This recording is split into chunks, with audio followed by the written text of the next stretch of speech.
So okay super. நம்ம டாக்டர்கிட்ட தான் பேசிட்டு இருக்கோம். ஸோ கண்டிப்பாக நம்ம கேட்குற கொஸ்டின் கரெக்டாக ஆன்சர் பண்ணிடுவாங்க. ஓகேயா? இப்போ வந்து ஒரு ஆள் கருப்பு கலர் சட்டை, கருப்பு கலர் பேண்ட் போட்டிருக்காரு, கருப்பு கலர் வாட்ச், கருப்பு கலர் கண்ணாடி. அவரும் ஓரளவு கருப்பா இருக்காரு. அவர் ரோடு கிராஸ் பண்றாரு. ரோடு கிராஸ் பண்ணது அவருக்கு ஆப்போசிட்ல கருப்பு கலர் கார் வருது. அந்த காரு ஹெட்லைட் இல்லை, அந்த இடத்துல ஸ்ட்ரீட் லைட் இல்லை. அப்போ ஒரு 12 மணி இருக்குன்னு வச்சுங்களா, அந்த டைம்ல கரெக்டா கார் அவர் பக்கத்துல வந்து பிரேக் அடிச்சுட்டு எப்படி அவருக்கு தெரிஞ்சிருக்கும்? தெரியலையே.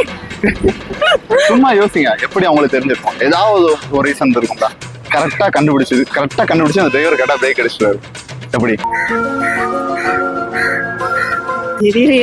தெரியலையா? இப்பதான் உங்களை பத்தி பெருமையாக சொல்லியிருக்கேன். என்னம்மா இப்படி இருக்கீங்களம்மா? டாக்டரு கண்டிப்பா நாலேஜ் பர்சனா தான் இருக்கும் அப்படின்னு சொல்லி பெருமையா சொல்லியிருக்கேன். நீங்க எல்லாம் எப்படி சொல்றீங்க? செல்லத்துக்கு ஒண்ணுமே தெரியல. பாத்துருப்பானா இருக்கும் மேபி. எப்படி தெரிஞ்சிருக்கும்? அதுதான் எப்படி? அதுதான் கேள்வியே வந்து எப்படி அவங்களுக்கு தெரிஞ்சது அப்படிங்கிறது தான். என்னவா இருக்கும்?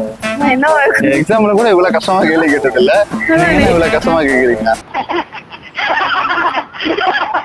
யோசிங்க.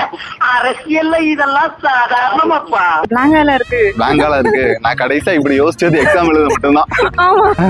நீங்க என்ன இப்ப யோசிக்க வைக்கிறீங்க? யாரா இருந்தாலும் தைரியமா சொல்ல பாருங்க. அவ்வளவுதான். தெரியல, விட்டுருங்க. இந்த வீடியோ பார்த்துருக்க நீங்க எப்படி கரெக்டா ஆன்சர் பண்றீங்களா பார்க்கலாம். நம்பி வாங்க, சந்தோஷமா போங்க.